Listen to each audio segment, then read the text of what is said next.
Welcome to the podcast, everyone. Today we're diving into PM Narendra Modi's speech on the 79th Independence Day from the iconic Red Fort. It's a moment that blends tradition with modern political messaging, and it's loaded with historical and cultural context. Absolutely. There's so much to unpack. I mean, the Red Fort itself is it's like a symbol of India's heritage, right? Exactly. And delivering such an address from there emphasizes a link to the past while setting the agenda for the future. Yeah. The speech, viewed by over 289,000 people in just a few hours, resonated deeply with many viewers.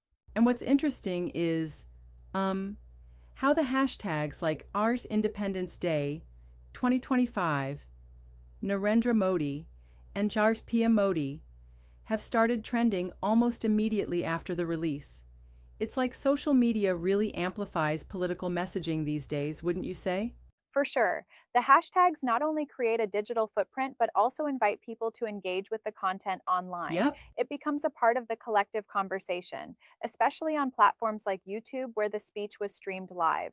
Speaking of the live stream, the fact that this was broadcast on a day as significant as August 15th, 2025, adds layers to its impact.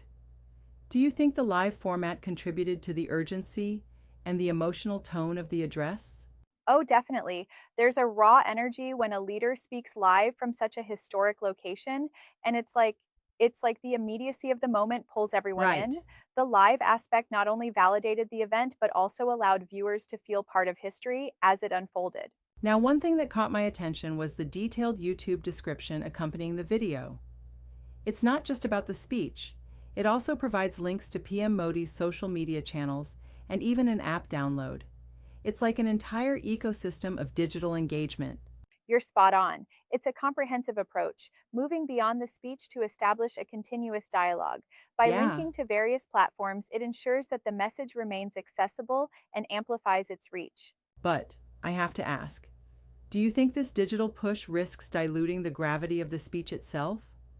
Sometimes overcuration on digital platforms can, um, make the message seem overly packaged. Wouldn't you agree? That's a fair point. While the digital amplification certainly broadens the message's audience, there's also the potential for the more nuanced parts of the speech to get lost in the mix. True. The key is balancing digital engagement with the preservation of the speech's core values and historical gravitas. And by core values, we're talking about national unity, progress, and the remembrance of historical struggles, right? Precisely. The speech was structured to evoke pride, call for patriotism, and remind the nation of its journey to independence. It's harnessing both memory and ambition. Yeah. The symbolism of the Red Fort amplifies this, being a monument that has witnessed so much history. It's interesting how the event was not just a solitary moment, but part of a larger narrative.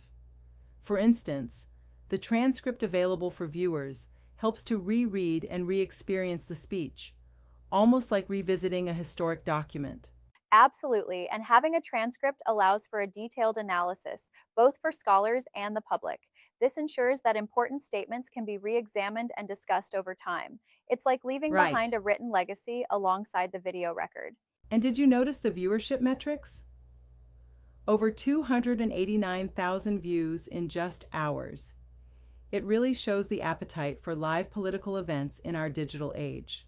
Yes, it definitely speaks volumes about people's connection to the event. The numbers Indeed. underscore how significant such moments are in galvanizing public sentiment, especially when shared in real time.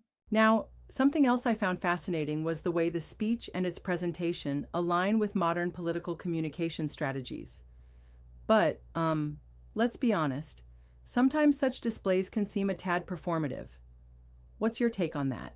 I get where you're coming from. There's a fine line between genuine national rallying and, as you put it, performative politics. Uh huh. However, in this case, the depth of historical imagery, the Red Fort, the referenced struggles and triumphs, lends it a degree of sincerity that many viewers seem to appreciate. True. The symbolism is hard to ignore. And I think that even if elements of modern communication are present, they serve to bridge the gap between tradition and the current digital landscape. Right? It's like blending the old with the new. It's a necessary evolution to ensure that ancient tales of courage and sacrifice resonate with a tech savvy generation. Yeah.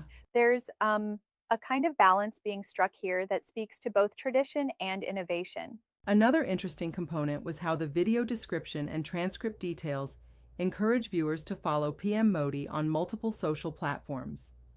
It's as if every aspect of the event is monetized to keep the conversation going. Well, yes, and while some might see that as overly commercial, it also reflects the reality of today's interconnected media world. By Definitely. integrating with different platforms, the message doesn't just disappear after the speech, it evolves into a continuous narrative. And that, in turn, keeps the public engaged, not just on the historical significance, but also on the current political and social issues that are so important right now. Exactly. The speech touches on national unity, economic progress, international diplomacy, and the rich tapestry of India's cultural heritage.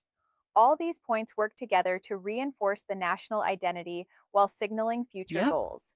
It's a comprehensive vision presented in a single impactful event. I'm curious though, do you think such speeches manage to reach the common citizen? Or do they mostly resonate with those already inclined to follow political narratives? That's a valid question. I believe that while there is an inherent target audience, the live broadcast and multi platform approach help in reaching a wider demographic. It gives Yeah, people, regardless of their pre existing political leanings, a moment to reflect on what independence means to them personally. and that personal connection is crucial. It transforms the event from just another political speech to a celebration of collective memory and hope. Absolutely. It's like a communal ritual that reaffirms shared values even in a rapidly changing world. Right. Even if there's a bit of modern branding, at its heart, it's about remembering sacrifices and inspiring future progress. One final thought. Sometimes critics argue that such speeches are more orchestrated than spontaneous reflections. Do you think that takes away from the authenticity of the message? I'd say while a high level of orchestration is evident, it doesn't necessarily diminish the underlying message. Yeah, The careful crafting ensures clarity and impact.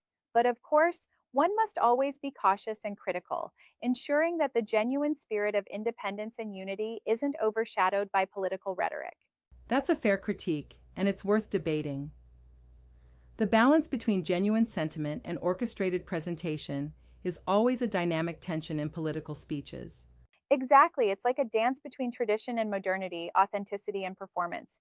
And Indeed, perhaps that's what makes these moments so fascinating to analyze and discuss. true.